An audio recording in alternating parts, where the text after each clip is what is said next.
Welkom op hierdie oggend en dit is so lekker dat jy saam met ons inskakel daar waar jy ook al dalk baie sterk in hierdie tyd is. Dalk het jy as 'n familie ver gereis om by familie te wees. En miskien is jy besig op pad om jou reis te onderneem na geliefdes toe. Mag jy die genade van die Here ook beleef, terwyl jy reis, terwyl jy ontvang, terwyl jy mense by jou het, terwyl jy alleen is, terwyl jy op 'n manier ongemaklik tuis is, omdat jou lewe verander het, omdat jy daardie tafel wat jy ken anders lyk. Mag jy vrede en genade ook van die Here ontvang. Mag jy sy troos beleef. Ons lees uit Jesaja 7.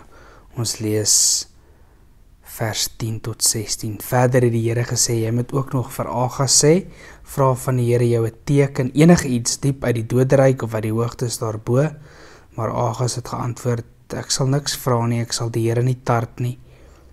Toe sê Jesaja, luister geslag van Dawid, is dit nie vir julle genoeg om mense te vermoei nie, dat julle nou ook my God moet vermoei. Die Here sal daarom self vir julle 'n teken gee. 'n Jong vrou sal swanger word en 'n seun in die wêreld bring, en sy sal hom Immanuel noem. Hy sal net dikmelk en heuning hê om van te eet, totdat hy weet om te verwerp wat verkeerd is en te kies wat goed is. Maar voordat die seentjie weet wat die verkeerde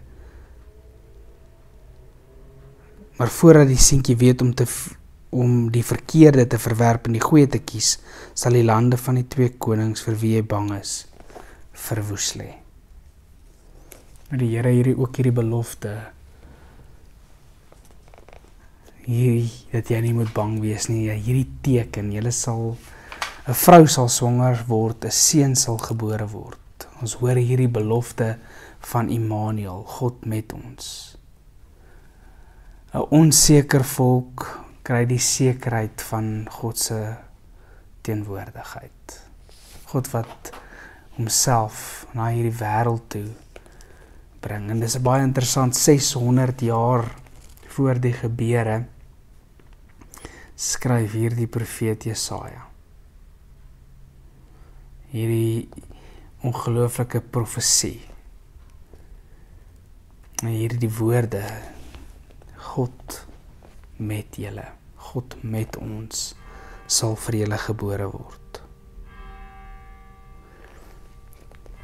En terwyl jy beleef, miskien het jy ook nodig om God naby jou te beleef.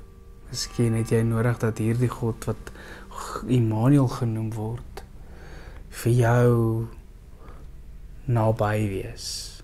Dat jy sy koester en sy nabyheid en sy liefde nodig het. En dat jy dit sal beleef en dat jy dit sal ontvang, juis omdat jy dalk op 'n brose plek is in jou lewe. Of dalk net nodig het om weer daaraan herinner te word. En ek wil jou nooi om met hierdie seënbede, is 'n seën ook so uit Jakobus 5, mag ons geduldig wag op die Here soos 'n landbouer wag op die reën, mag ons standvastig wees van hart, want die Here is naby, en mag die vreugde van God se naderkoms ons dra in die wagtyd, ons versterk in swaar tye, en ons vul met lig en hoop. Mag die vreugde van God se naderkoms ons dra in die wagtyd. Mag dit so vir jou wees. Wonderlike Here, dankie dat U ons dra in die wagtyd. In die wagtyd dat U vir ons sal deurbreek. Dat U verlossing en U nabyheid vir ons altyd begelei. Dankie dat U met ons is, nou ook vir altyd. Amen. Seën vir jou, ons gesels weer, mooi bly.